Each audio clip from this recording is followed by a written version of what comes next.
too? Yes. So what we're going to do is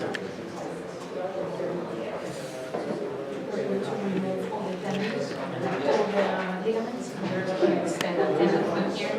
So it will so we have the one in the corner. Because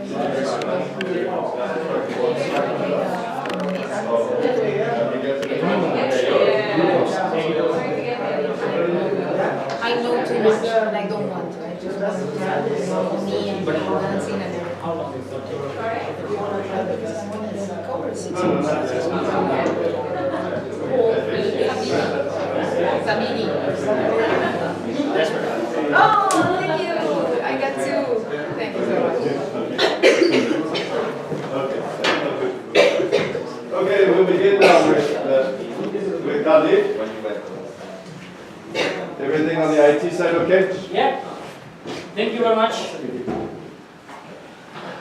So this is my first session with you guys, and it was very short notice from the users. So he called me today 12 o'clock and said, "Can you come and present?" I said, "Sure, why not?" Because I was very popular last time. And I saw the presentation from other two presenters. I think from Runa, I saw the presentation before putting up together, and I saw he's very good in explaining the different revenue streams, and then Jayla put it very good in that way. So then I thought, okay, maybe how can I help you with something new, with something which can help you to better evaluate all the options, validate all the assumptions for revenue as well. So then I thought, okay, so in the beginning I put some slides which is about the learning from the last 5 years in startup ecosystem, and this is my second time in Founder Institute as well. So I know what mistakes they do, and then I said, okay, what happened over there? So title of my presentation is Show Me the Money, right? Because startup is all about making money. If you do not have revenue stream coming over there, if you do not have cash flow, you will die after maybe 1 year or something like that. So what happened with entrepreneurs? When they are in startup, they actually are so much in love with their product, they want to make it perfect, and then they forget that they have to go to the market and sell it. So just to remind you a very simple equation on this one, so you have a product or service, you give it to someone who needs it, who values it, in exchange for the money. Very simple equation, right? They get your product or service, they give you money, and if your money is less than your expenditure, that's how you make money. And then I looked into,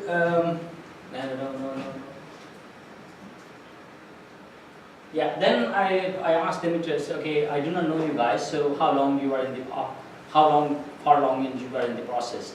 So he sent me some documents, and I found 2 problems. So some of these startups in Founder Institute right now, they exactly know, or somehow they know that which revenue stream they will be targeting, right? And then some of these startups, they do not know exactly what to do with it. So these 2 kinds of challenges which I sense from the document which is sent you about you guys. And then I said, okay, I maybe should help you with lean startup concept very quickly, and then tell you what assumptions you need to tell, okay? So please watch this short video.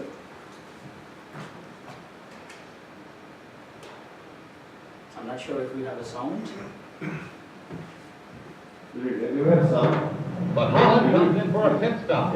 Time to refuel and change tires. Newmore himself changes the tires. Only 4 crew members, including the driver, are allowed to work on the car. It's a tense time.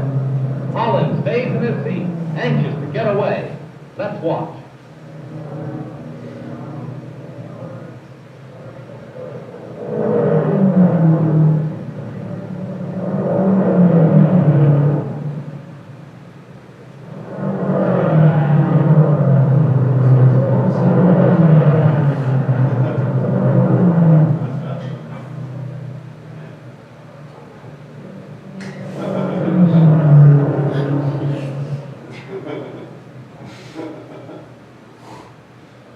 Just imagine the condition of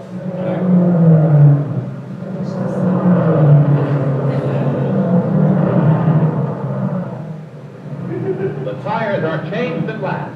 A crewman polishes the windshield. windshield as Holland moves away just 67 seconds after he stops.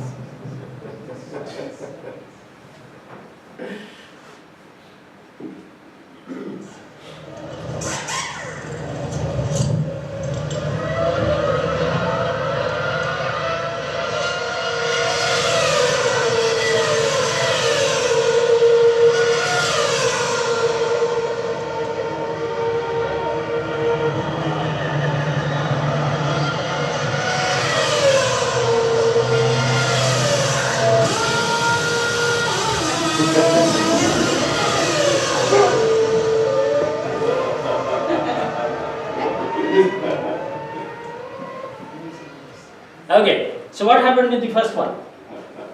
67 seconds. After in 2013, how much was that? 5. Maybe 5, less than 5, right? So what happened? The process. Process. Yeah. More men were allowed. Because previously there were 4 men, right? More men were. And then the instrument was more advanced. And that's the concept of lean. So everything which adds time before you go to the customer, I think it's kind of wastage. So elimination of waste in the production and delivery of value to the customer, that's the concept of lean. And that was implemented by Toyota. Now startup, all the big corporations around the globe, they also started to adopt in this one. So Statoil, they started to adopt, I think in 2016, the lean methodology throughout the way. And I think in startup ecosystem, especially in Bergen, we used that since 2012.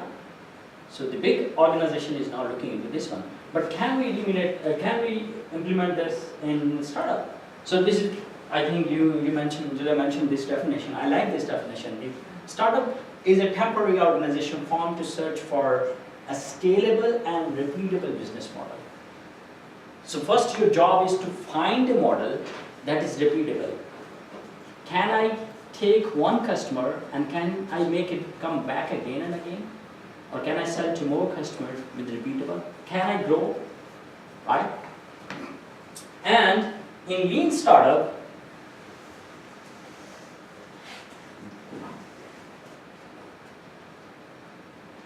you were right. I know. So elimination of waste in search of a repeatable business model, that is most important in startup. What it means? It means you can add more process, more steps before you go to the actual customer. And for me, that's wastage of time. Alright? If I have, because startup is all about learning. Our task is not to make money. Our task is to validate all the assumptions. I have assumption that this guy, he will become my customer. So this is assumption. How can I test it? I need to go to him, talk to him, and validate that assumption whether he's going to buy or not. And based on that learning, I will proceed to the next one. So, and then I looked at why startups fail. Because I was in startup ecosystem in Bergen for many years, and since Bergen was small as compared to Oslo, and we looked at all those startups and followed through the process, I think for 1 year, and 90% of them were failed. They failed just because no one wanted that product. No market need. Huh? No market need. No market need. So when I looked into this one, I was asking question to myself, why somebody or why nobody wants their product? Either they are building a product which nobody wants, there is no real value, or there is real market need for the product which they are building, but they do not know how to sell it. And that's how I will not help you with all the good questions and also Jalal.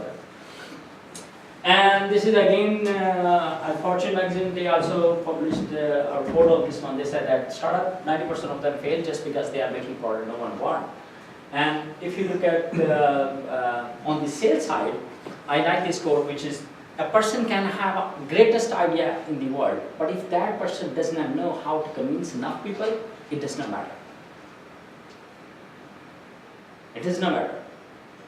And I was, some time ago, I read an article which said that some startups who had this bad idea, but they became successful. Why? Because founder was very good in sales. So he knows how to communicate to the customer, validate the assumption and sell them. And I like this quote also, see quote, and he wrote a very good book, and in Purple Cow he mentioned about this one. And what he mentioned, he said that it doesn't matter whether you have a great idea or bad idea. But if that idea you can spread and make it viral, that is success. Right? So, two things over here. You need to validate the value of your product with the customer, and then you also need to sell it. Remember, if customer says, oh, I see this is important, I see this solves my problem, but that doesn't mean will you buy it, then you need to ask for sale. Will you buy it? If yes, how much you are willing to pay? We will come back. So my name is Khalid. What I do, I conduct a lot of workshops and seminars, and my background is from oil and gas industry. I spent 16 years in oil and gas industry working for big corporation. Apart from that, I was also part of the organizations. We conduct a lot of workshops and trainings, and I help people to quit job and start their own startups. I also conduct a lot of trainings and workshops for organizations. So this was my talk a few months back in European Union Commission in Stockholm, and we also work with GDPR. So back to our problem, and that is if you are making a perfect product but nobody wants that product. So this, according to project management definition, if that product is on time, on budget, with quality. Any help? Right. All right. So even if the project is on time, within budget, with certain quality, but if nobody wants it, it will be a failure. So if I have my own startup and if I'm building something, if I spend like 1 year making my product perfect, and then after 1 year, if I go to talk to the real customer, assuming that he will buy, and he will not buy, that will be a total wastage of time. So we need to reverse, because project management definition does not work, especially for the startup. And your job is to list down the assumption and to find the riskiest assumption. You know what is the riskiest assumption in your startup? The kind of assumption, if it proved to be failed, your startup will fail. You all have that riskiest assumption. So if I go back to my drawing board, in my startup, I will list down 1 or 2 critical assumptions, riskiest assumption. If that assumptions fail, my startup will fail. So my job, if you have how many people have MVP? Some of them, right? But did you validate riskiest assumption? Great. Did you validate riskiest assumption? You? What about other people? So first, you need to find that riskiest assumption. In Apple iPod case, they have this statement: people will pay to download music to listen in public. Now there are 3 assumptions. Listen in public, that was validated before because people were listening to Walkman. And people will download music. So Napster actually validated that one. So the first one was, people will pay. That was riskiest assumption. So this is what they wanted to test. So what is MVP? If you look at MVP is the product with minimum features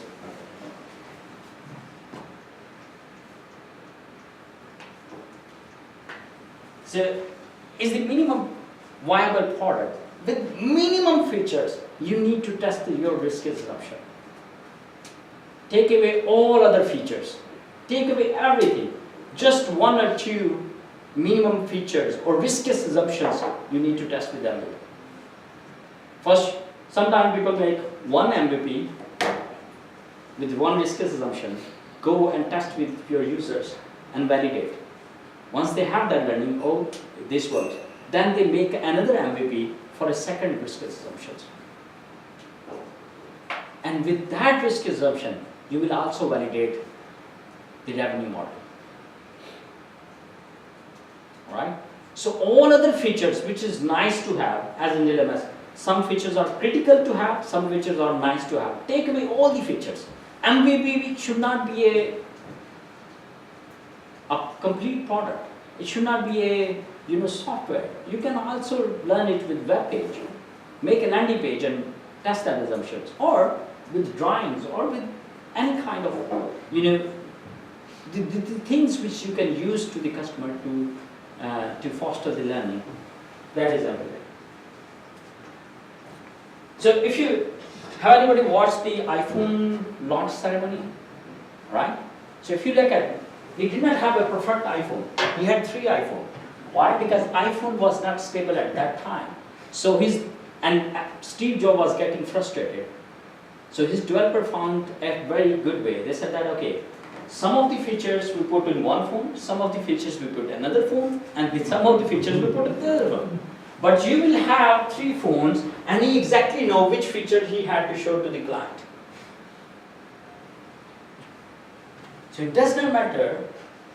You do not need a perfect product to show it to the customer. You need to find a creative way to foster learning. So if you look at this one, now he is picking another phone, the 3rd phone, to show that. In our case, when we launched GDPR portal last year, we did not build it. Anybody know about GDPR? So we did not build the product. So my CTO, he was a Scottish guy, 25 years plus experience. He said that we need to build a product. First we will hire the developers, then we build the product, and then we go to the talk to the customer. I said, no, we're going to do it with lean startup way. That is, we put a minimum viable product and we will test the market. And he said, how you will build the minimum viable product? I said, I know all the assumptions, so let me do some sales. So I started cold calling all of the companies. So I made maybe 50 calls each day. And then one of the guy, at 4 p.m., I called him, and he was in car parking. He said that, I have a time, I'm listening. Then I told him all the value which I have. Would you be interested? He said that, yeah, I want to see that one. Let's set up a meeting. So we set up a meeting after 1 week. And then I went to my CTO. I said, we have a meeting, we need to show the product. But he said that, are you crazy? We don't have a product. But I knew the reasons. I knew what we're going to do. So I said that, put some screenshot together, the kind of product which can show them the value. So we did not have a real product, but we made some screenshot, we put it in PowerPoint, and we presented it to the client. So after meeting, he said that, I see the value in it. I want to see the live product. And then I said, okay, we need to find another slot for time. But we are busy for next 1 month. Can we have a meeting next month? After 1 month? He got ready. And we set up a meeting. And then I told my CTO, no, you now have 1 month to make it. So anything. That way, you do not stop. Yeah? I got it. Yeah. So was he happy still with the 1 month? Of course, because everybody was busy. Of course, even if we go with his schedule, he won't be able to available before 2 weeks. He is a busy guy, right? So we can also be proposed as a busy guy, right? So we did that one. So it should not be a perfect product, right? So if you, anybody mapped on business model canvas and did ask, right? So all these are assumptions, right? Did I miss? All these are assumptions. Your customers are assumptions, your value proposition is assumption. I know many startups, that's not the talk about lean startup, otherwise I could have given you many examples of this one. Everything which is over here, your value proposition is assumption, your clients are assumption, your channels are assumption, everything you need to test, each and everything. Once you test that one, whether it's a fail or pass your assumption test, you need to come back to the drawing board and change. So once you have that one, I'm not going to target so much about what kind of revenue streams you should add, because all these are assumptions. If your customer says that product looks good, is that means he's gonna buy it or not? You never know. Most of the time, customer will say, I like the product, I think it's nice, but they will never buy it. So you need to find the customers who are going to buy it. So once you have this, some of the customers, paying customer, the kind of metrics you will use to monitor the business. The number one is customer acquisition cost. It's the marketing and sales cost in a certain period of time divided by the number of customers you acquire. And then retention cost is basically the customer who buy you first time, can he buy for second and third? Or if he buy first time and then he cut it. Sure. Lifetime value is basically the value which customer will provide you, or the amount which he will gonna buy over the time period, the relationship which he has with your company. And then revenue is the number of sales which you have. So these are the 4 or 5 most important parameters. But then I wanted to see, okay, if I have a startup, that's the another mistakes which startup make. So I'm going to share with you the key takeover here. Have anybody watched this or have anybody know about this diffusion of innovation model? No? Okay, on the y-axis what do you have? Market share. On the x-axis you have? Time, right? That's the, if I want to plot my company, so the first few customers, innovators and early adopters, and then we have early majority and late majority and later. So if I look at this one, these are the people who want to try the newest things. These are the kind of people who want to try the newest things. These are the kind of people who want complete solution and stable solution. Now everybody, every one of you or every one of us are basically a consumer. What kind of consumer? It does not matter. We buy electronics, we buy clothes and everything. So every one of us either falls in this category or that category. Let me give you an example. I like headphones. So whenever the new headphones come, I basically want to try it first. So I fall in this category. But when it comes to fashion, I'm not over here. For me, it does not matter whether it's new product or new fashion. I will probably be here because I want to see my jeans fit together, my coat fit together. For me, the brand does not matter. But for my sister, who is very much into fashion, she wants to try first. So she acted over here. These are the kind of people in technology. When Apple introduced iPhone, they were sitting all night outside the shop or the showroom just to buy it. Okay? So as a startup, who will you target first? The early adopters. Who will you target first? Not you. Why? Why early adopter? Well, because they will give you very good feedback when they're passionate about it. Exactly. These are the people who will forget your mistakes. If your product is boggy or bugs, if it is not stable, they will still stick with you guys. But if you try to sell to these kind of people, early majority or late majority, that will be the biggest mistake. Why? Because that people probably will be willing to take you in a meeting for sales, but these are the people who will not buy, because these are the kind of people who want to see early customers before they buy, and they want to have a stable solution, the perfect solution. So your job is to find early adopters. Whatever your startup, whatever your idea is, your job is to find early adopters and then target those customers. If you target these customers, they will take more time, so your sales life cycle will be more, and then you will run out of money. These are the people easy to sell. Got it? Early market and then mainstream market. So he said that if you focus on this one, forgetting about all these customers, then one day you will automatically grab all these customers. You will cross the check. Any questions on this one? Where to find them? I do not know.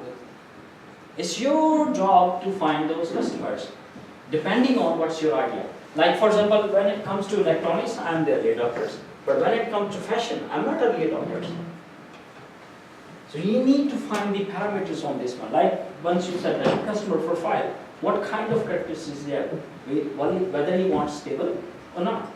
So you need to find the customer profile, depending on what solution you are selling. So if you are selling a jeans, I will not be interested at all, how much you try.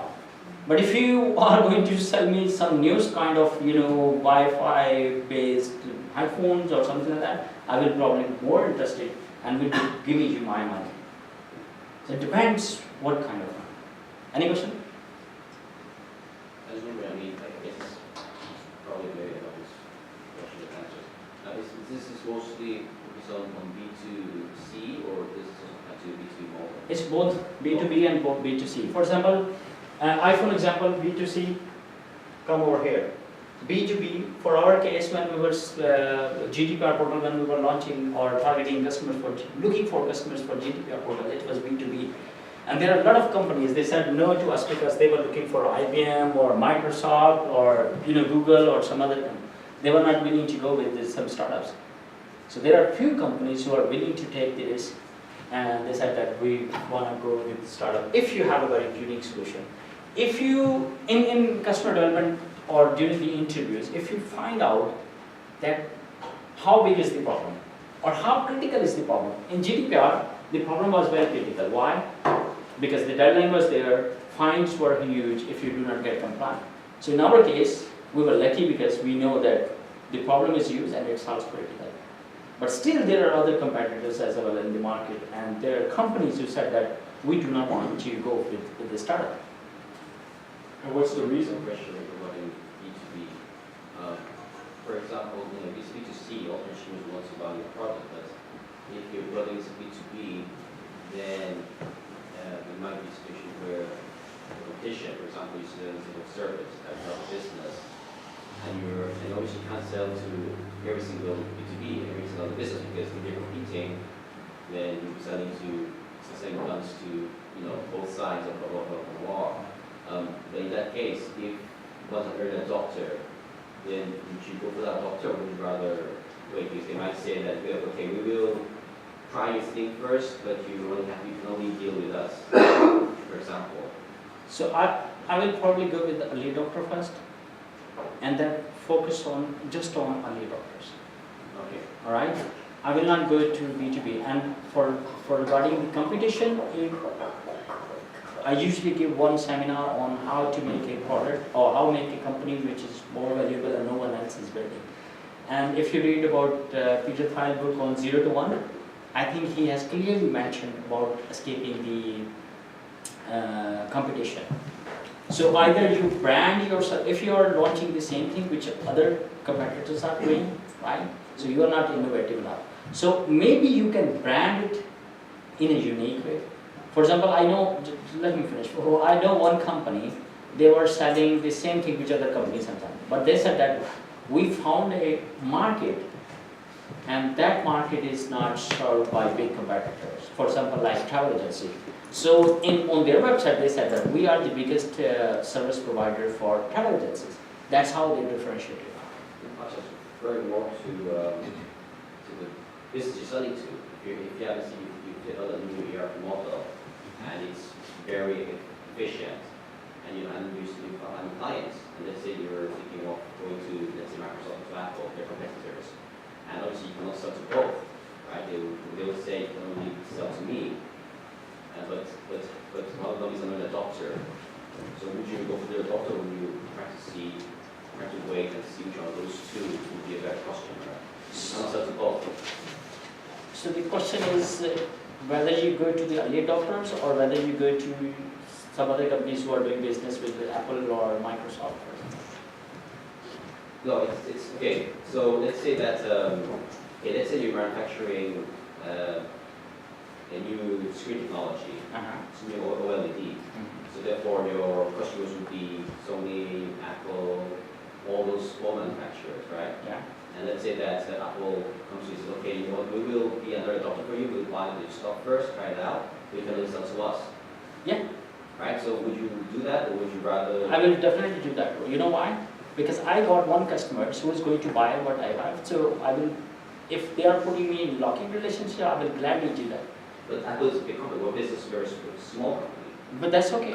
If you still have that one, I will gladly do that business with them rather than going and running after maybe 1 year and I probably would not be able to find any other customers. Hope that answer. But we can take it later. Okay, so your job is to sell only people who are willing to listen to you, who are willing to buy, only early adopters. Forget about early majority and late majority. And you know about this guy, Airbnb co-founder? He went into accelerator program in 2014 and he said that I give you the formula to make a great company. He said that your job is not to not to find 100,000 customers who kind of like you. Your job is to find 100 people who love you. Because if they love you, they will do free marketing for you. They will bring more customers. So forget about 100,000 customers, focus only on 100 people who kind of love you. And he said that you grow your company, you build your company 1% at a time. So if you get one customer, I will probably focus on one customer rather than running after second customer, perfecting my product, making him happy, making my solution perfect and stable. And then I go to the other customer and say, hey guy, I have this solution and he's also using my product because most of the customers want to see other customers using your product. So if you fail to plan, you are planning to fail. That's my favorite quote, the quote which I like. If I have few minutes, I want to show them the example of business model canvas. Yeah, go ahead. Okay, great. So over here, if you have not done that, so I thought that I can give you an example. This is not the topic, but we will still get that show. So if you look at the 4 parameters of this one, so this one face who will be my customer, then what value I will be providing them, why I'm going to provide them, and then how is the back operation, right? So let's take an example. Who knows LinkedIn?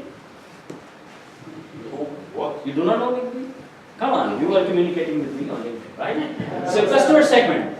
In LinkedIn, customer segment, internet users. What value they are providing? Manage professional identity and build professional network. Alright? What is the revenue? Free offering and then premium subscription. That's for this customer profile. Okay? Understood? Second one, recruiters. What they're providing? Identify and reach the right talent. How they going to make money? Hiring solutions. Then third one is advertiser and marketers. Reach the target audience. Marketing solution. You see, for every profile, they have different kind of revenue stream. Can you identify more than one profile? Maybe on later stage. Right? Channel developers, and then channels are LinkedIn website, mobile apps, field sales. Customer relationship. Once they become my customer, how can I keep them? Can I do cross-selling? Can I do upselling? For example, LinkedIn is selling. I'm not the paid member over there, but they are sending me email every time. Try 1 month premium model. So same side network effect is on your platform. If I'm the professional, I